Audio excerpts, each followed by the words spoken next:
sa likod ko. Ang kisig niyang tingnan. Agad ko din hinawi ang puri ng utak ko at tinignan ko siya. Pupunta ulit sana ako sa ibang direksyon pero pinapalaka na naman niya ang kabayo para harangin ulit ako. Are you jealous? Umikot ang isang ngisi sa labi niya habang tinatanong niya iyon. Parang pinipiga ang puso ko na makita ang ekspresyon niya. Mukhang matutuwa pa siya sa ginagawa niya eh. Masaya ba? Parang laruan na lang ba ako sa paningin ni Sir Zane? Nagmumukha pa akong clown dito sa harapan niya eh. Kainis. Bakit pa ba ako nandito? Umalis na ako, tinayaan siya roon. Pinahid ko ang luha na makalayo-layo ako sa kanya. Hindi ko dapat ipapakita sa kanya na mahina at mukhang kaawa-awa ako sa kanyang harapan. Umupo ako sa malaking bato habang pinagmamasdan ang malawak na tanawin sa farm ng lolo nila. Medyo gumagaan din ang pakiramdam ko dahil sa presko ang malakas na hangin dito. Kanina pa kita hinahanap, nandito ka lang pala. Biglang pagsulpot ni Aaron habang hawak ang 2 bottle ng tubig at ang isa naman juice. Aaron? Tawag ko sa kanya kaya napalingon to sa akin. Bakit, mahal na prinsesa? Papayag na ako. Nag-iba naman ang mukha niya sa tanong ko. Saan? Hindi pa nga kita nililigawan eh. Wrong ka, ma'am. Biro nito kaya't napatawa na lamang ako. Sumeryoso naman kagad ang mukha niya nang mukhang may naalala siya. Naalala ko na, mahal na prinsesa. Lumiwanag ang mukha niya nang maalala nga iyon. Baka sa aura niya ang tuwa ngayon. Hindi naman masama kung papayag ako maging partner mo sa masquerade ball, diba? Sambit ko at ganitian siya. Gabi na at nagpaalam muna ako kay Aaron na lumabas muna at maglakad-lakad dahil gusto ko rin makalanghap ng sariwang hangin. Umupo ako sa Bermuda grass at humiga roon. Hindi ko naman ramdam ang mga damo dahil naka-long sleeve naman ako. Tumingala ako at napahinga na lang ng maluwag nang mamangha sa kumikistap ng mga bituin sa itaas. Hindi ko alam kung ba't mas gumagaan ang pakiramdam ko kapag ginagawa ko to. Napangiti ako sa aking naisip na masulit ko nga ang buong araw kanina kahit papaano.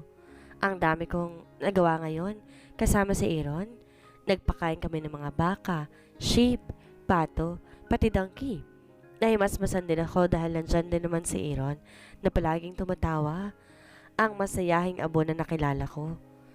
May narinig akong tawanan sa di kalayuan kaya't lumayon ako at binaling ang tingin kung nasa ng matinis na tawanang iyon.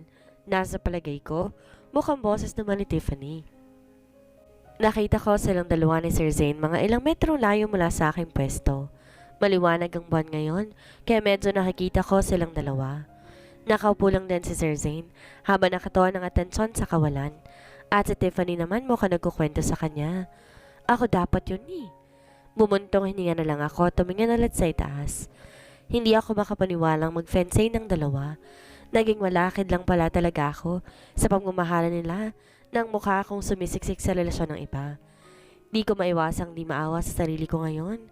Nagmahal lang naman ako pero bakit ganon? Naawa ako sa sarili ko sa paraang ang bilis ko lang mabasag. Ang bilis ko lang masaktan. Naaawa ako sa pagiging mahina ko. Di naman talaga ako ganito ngayon pero pag siyang iniisip ko parang kulang na lang eh. Luluhod na ako sa harapan niya.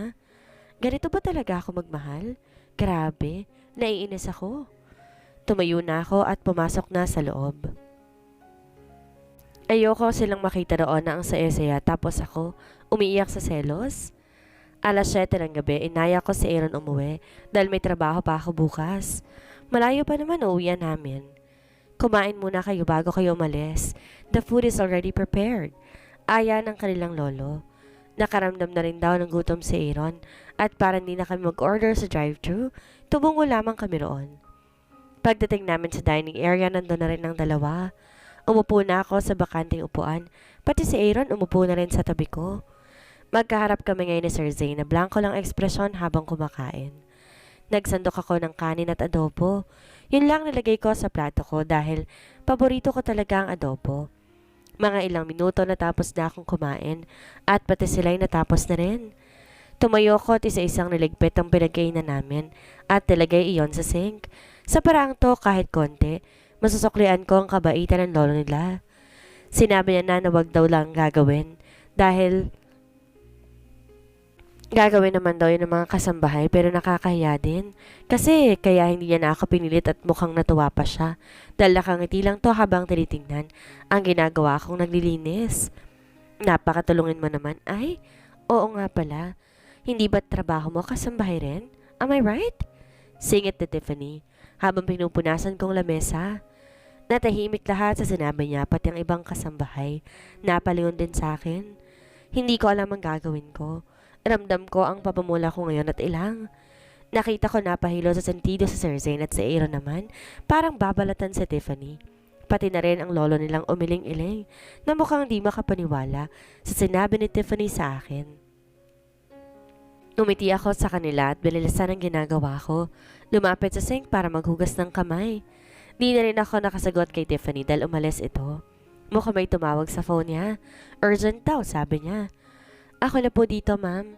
Salamat po sa tulong.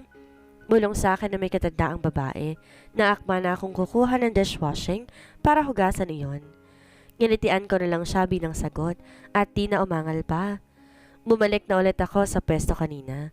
What's your job and what's your name again? Tanong ng lolo niya sa akin. Kaya naman napaayos ako ng tayo habang nakaharap sa kanya. Lo, Napalingon ako na sumabay umangal ang dalawa. Binaling ko ulit ang tingin sa lolo nila. Kalya po, sir. Anas ko at nagbow sa kanya. Totoo pong kasambahay din ako. Dagdag ko naman at tumango-tango ito. Nagulat ako nang bigla siyang tumawa. Diyos ko, ganito ba talaga ang lolo niya? I see. Walang problema sa pagiging kasambahay. Marangal at trabaho naman yun. Tumawa siya at nalagok ang shot glass niyang may lamang alak. Anyway, boyfriend mo ba si Aaron? Hindi inaamin ng apo ko. Di natapos ang sasabihin ni Lolo nang sumingit bigla si Sir Zane. They are just friends. Putol nito. Tumangot-tango ulit ang Lolo. Tumingin sa akin na ngayon nakangisi na. Ah, yeah, friends. Right, Kalya? Tanong nito pabalik sa akin at di pa rin inaalis ang makahulugan niyang ngiti. Tumango ako bilang sagot. Opo, sir. Agad kong sambit. Ano na naman yung ginawa ni Sir Zane? Akala ko ba wala siyang pake? Mabutit umalis si Tiffany kanina at kung narinig niya, siguro singit ng singit tong fiancé niya. Baka nasabunutan ako sa harap ng kanyang lolo. Nagpaalam na kami at ako naman nagpapasalamat ng sobra dahil sa mga naka-experience ko dito sa farm. Balik ka lang dito kung kailan mo gusto, iha. Welcome na welcome ka rito. Parang bubuka yung atay ko sa sinabi ng lolo niya. Bakit sobrang bait niya sa akin? Umiti ako sa kanya at nagpasalamat na. Malapit na sana kami sa sasakyan ni Aaron nang makalimutan niyang kunin ang susi ng sasakyan na naiwan sa kwarto kanina. Kaya iniwan niya muna ako rito dahil tatakboy na lang daw niya pabalik ng bahay. Why are you so trying hard to be part of us? Biglang bungad ni Tiffany habang nakahalokip-kip at nakataas ang kilay. Hindi ho ako ganon. Magalang na depensa ko ngunit pinasadaan niya lang ako ng tingin mula ulo hanggang paa. I am warning you, Kalya. Take a distance from us. Pasimula niya at lumapit ng kaunti sa akin. Know your level. Wala ka sa kalingkingan namin, kaya wag na wag kang umasta na isa ka sa amin. I don't like ambitious demons. Saan nito at kinisihan ako. Kiniyom kong aking kamao at huminga na malalim dahil pinipigilan ko ang sariling sampalin ang babaeng nasa harap ko ngayon. Ano bang ginawa ko sa babaeng to? At mukhang sobrang galit ito sa akin. Di ko na siya sinagot at naglakad na lang para makalayo sa kanya. Ngunit bigla niya na lamang hinablot ang braso ko, dahilan para mahila ko. Di ko naman hinling na maging kalebel niyo yun, ma'am. Please nang, huwag kayong magsimula ng away. Anas ko kay Ma'am Tiffany. How dare you talk to me like that? Mas sinigpitan niya ang pagkakahawak sa braso ko, kaya't nagpumiglas ako sa sakit. Halos mapahiyaw ako nang hablutin niya ng malakas ang aking buhok. Ano bang problema ng babaeng to at gusto makipag-resting sa akin? Hindi ko alam kung ba't siya biglang bumulagta na lang sa sahig. Biglang umiyak, kahit tinulak ko lang naman siya dahil siyang unang humablot sa akin. Zane, look what Kala did to me. Napalingon ako sa likod na makita si Zane na papunta sa pwesto namin. Tumingin ulit ako kay Tiffany na ngayon umiiyak. Hindi ba't dapat ako ang ganyan na dahil siyang umuna noon sa akin? What did you do to her, Kalya? Galit bang tanong ni Sir Zane, kaya't napalaki ang mata ko sa gulat. Hindi ako sumagot sa kanya. Kahit pa'y paliwanag ko na wala namang mangyayari. Hinayaan ko na lang si Tiffany gawin kung ano ang gusto niyang paniwalaan ni Sir Zane ngayon. Iniwan ko sila doon. Nakakapagod. Bakit pa ba ako pumasok sa mga buhay nila? Naghintay na lang ako kung saan nakapark ang sasakyan ni Aaron. Maya-maya lang dumating na siya habang dala na ang susi. Tahimik ako buong biyahe at hindi na rin ako nagsalita pa. Puno pang utak ko sa nangyari kanina nung nagkaharap kami ni Tiffany. Ganun ba talaga ang ugali ng fiancé ni Sir Zane? Pareho lang silang dalawa. Are you available this Saturday? Napalingon ako sa biglaang tanong sa akin na yun ni Aaron. Bakit pala? Sinabi niya magpapasukat to kami ng susuotin namin para sa sunod na linggo. Oo nga pala. Pumayag pala ako maging partner niya. Napamangha ako sa sarili ko ngayon. Maski ako magdadalawang isip ko ako nga ba ito or hindi. Naka-heavy makeup ako ngayon. Recommended daw yon sa nagay sa akin dahil gabi rin daw gaganapin ng event. You look so gorgeous, madam. Puri sa akin ng stylist. Nginitian ko siya bilang sagot. Nakasuot ako ng long evening gown na may slit sa right side. Gradient to. White sa itaas hanggang sa kulay itim ito pababa. Kumikinang din to kapag natatamaan ng ilaw. Nilahad niya sa akin ng maskara kong kulay itim na may feather sa left side. Nakalugay din ang buhok kong mahaba. Napaawang ang labi ko sa sobrang ganda. Mahal na prinsesa, ikaw ba talaga yan? Anas ni Aaron habang lumalapit sa akin, habang hawak ang itim niya ring maskara. Nakatuksido na rin to at puring-puri ako sa kanya, dahil bagay na bagay rin talaga siya sa suot niya. Tigil mo nang kakatawag sa akin yan, Aaron. Ayoko nga. Napailing ako sa biglang sagot niya. Bahala na nga siya kung anong itatawag niya sa akin. Humayo na kami at sumakay na sasakyan niya patungo sa venue. Mga ilang minuto huminto kami sa pinakamalaking, ewan ko, mukhang palasyo ata ito eh. Naka-red carpet pagbaba hanggang papasok sa entrance. Lumabas kami at pinulupot ko ang kamay ko sa braso niya at bigla siyang umisa na nakakaloko nang gawin ko yun. Ginaya ko lang iba, huwag kang ano dyan. Bulong ko sa kanya at saka tumawa to ng mahina. Tara na. Sambit niya kaya't naglakad na kami papasok ng venue. Pagpasok pa lang namin tumambad kaagad sa paningin ko ang magarbong mga nag-attend. Di ko mapigilan ang sariling mamangha. Ang iba nakikipagkwentuhan, nagtatawanan, nag-greet sa isa't isa.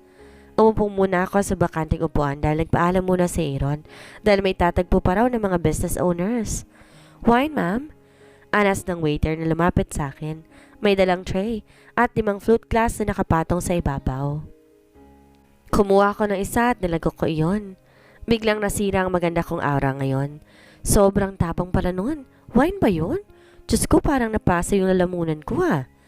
Ladies and gentlemen, good evening. Welcome to the 2023 Masquerade Ball. Anang MC sa harapan. Nakinig ako habang sinasabi niya at sumasabay din ng palakpak. May minimension siya na mukhang mga sikat at bigati na mukhang related din sa business nila. Dumating na si Aaron at umupo sa tabi ko. Lumapit ako ng konti sa kanya at saka nagsalita. Bakit sobrang laki ng space sa harapan? Tanong ko dahil sobrang lawak ng harapan. Unang beses ko pa naman dito kaya hindi ko alam kung bakit walang mga tables doon. Nawala bigla ang mood ko nung tumawa na naman siya. Ano bang meron sa lalaking to? Nang mapansin niyang umiba ang aura ko, tumigil na to at biglang nagseryoso. Intayin mo maya-maya. Yun lang ang sinabi niya pero agad ko naman na-gets nang sinabi ng MC na tumayo ng lahat. Sasayaw ata? Naglakad ang iba sa harapan habang daladala ang mga partner nila. Nilahad ni Aaron ang kamay sa akin kaya ngumiti rin ako. Kinuha yon at naglakad kami papunta sa harapan. Nakahapit siya sa bewang ko habang sumasayaw kami. Thank you sa invite, Aaron. Sa totoo lang, ngayon ko lang naranasan tong mga ganito. Na, it's okay. Dapat kasi hindi ka na naging kasambahay eh. Hindi bagay sa'yo. Bagay sa'yo maging mayaman. Biro nito kaya't sinapak ko na naman siya. Talagang mga biro nito oh. May lumapit na babae sa kanya. Hey Aaron, can we dance? Tanong nito. Lumingin si Aaron sa akin kaya't tumangu-tango ako. Sige na, sayawin mo na. Babalik muna ako, medyo sumasakit yung paa ko sa heels eh. Ngumisi naman ito. Sige, hatid na ba kita? Tanong nito at pinaghintay pa talaga ang babaeng nag-offer sa kanya ng sayaw no? Umiling ako. Okay na, malapit lang naman. Di siya nakasagot sa akin, nangilayan siya ng babae. Natawa ako sa ginawa nun. Mukhang gusto ata talagang magsayaw ni Aaron. Papaalis din sana ako sa aking pwesto nang may humila bigla sa akin, dahilan upang mapasandal ako sa kanyang dibdib. Ang lakas ng tibok ng puso ko. Parang mas narinig ko pa ang pintig nito kaysa sa tugtog nila. Para bang kilala ko kung sino. Unti-unti kong naramdaman ang pagbaba ng kamay niya sa aking bewang habang ako'y nakasandal sa kanyang dibdib. Umiba ang tugtog at naging romantic. Di agad ako nakapigla sa ginawa na nasa harapan ko. Para bang gusto ng sistema kung manatili kami sa ganong posisyon at sitwasyon. Unti-unti siyang gumalaw at sinabayan namin ang tugtog. You look so pretty tonight. Di ko mapigilan ang pangiti sa aking labi kahit gusto ko itago yon ng malaman ko kung sino ito. Si Sir Zane. Aaminin ko na mimiss ko siya. Halos magdadalang linggo na rin siyang hindi ko nakikita sa bahay. Kahit konting presensya na lang hindi ko naramdaman doon. Ngunit ngayon, hindi ko inakalang nasa harapan ko na lang siyang bigla at kasayaw ko pa. Kailan pa kaya kami mananatili sa ganito? Nakatoksido rin siya. Ang lakas na dating niya ngayong gabi na kahit sinong mapatingin sa kanya siguradong mapapatulala kagaya ko. Ngunit mali ito. Maling-mali. Hindi ko dapat ipanalo kung anong desisyon ng puso ko dahil makakasira lang ako sa relasyon. Sinubukan kong umalis sa mga bisig niya pero di ko magawa dahil parang nakakalong talaga ako sa kanya. Bumitaw ka po. Baka makita pa ni Ma'am Tiffany. She won't. Nabigla ako sa agarang sagot niya. Magiging instant kabit na ba ako nito? Baka masulong naman ako nang wala sa oras. Umiling ako sa aking isip. Masakit ang ginawa niya sa akin. Ayoko nang dagdagan pa. Paiba-ibang signal na pinapakita niya sa akin at ni isa, walang eksplanasyon ang binigay niya sa akin. Kaya nanatili akong kuryoso sa mga pinapakita niya. Hindi naman ako manghuhula, Sir Zane. Sa pagkakataong to, nakawala na nga ako sa paghapit niya.